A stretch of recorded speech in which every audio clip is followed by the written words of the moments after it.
Ludwig van Beethoven, one of the most famous and influential of all European composers. His innovation and style was crucial in the transition between the classical and romantic eras in Western art music.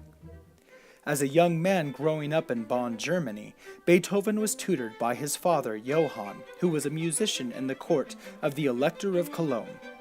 There are many rumors that Johann was a harsh instructor, and though the facts are not clear, it seems he did try to exploit his son as a musical prodigy.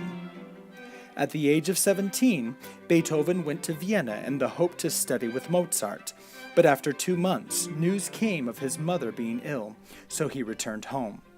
She died shortly thereafter, and Beethoven's father slipped deeper into alcoholism. As the oldest son, this left Ludwig responsible for his 2 younger brothers. During the next 5 years that Beethoven spent in Bonn, Mozart passed away. There is no evidence that the two ever were able to meet, but Beethoven's dream to study with the master composer was gone. Beethoven worked hard to improve the situation for himself and his family, which resulted in many connections within musical circles.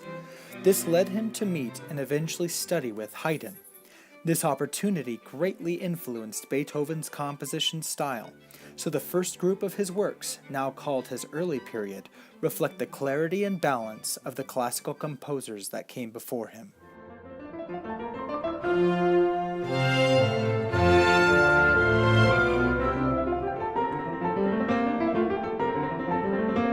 Around 1769, Beethoven began to lose his hearing. A loud ringing in his ears made it difficult to hear music. He tried every treatment available with no success. Feeling defeated, Beethoven contemplated taking his own life. But he resolved to continue to live for and through his music. With this determination, he continued to compose and completed his Third Symphony.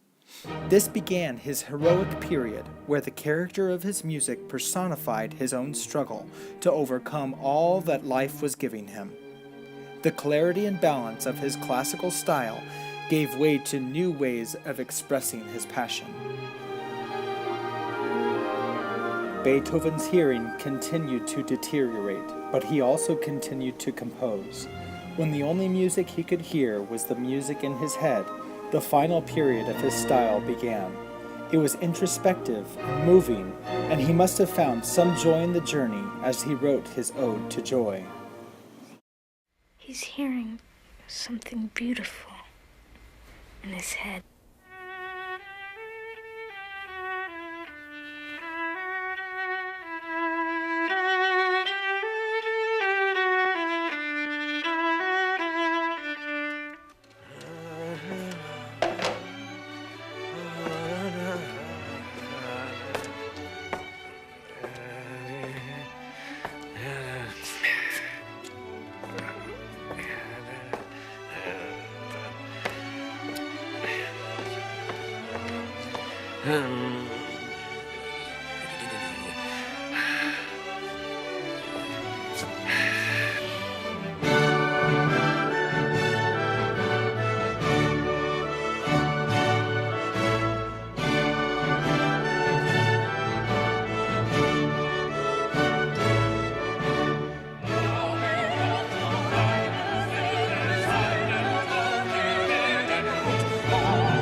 I never heard anything like it. To think it was all in his head.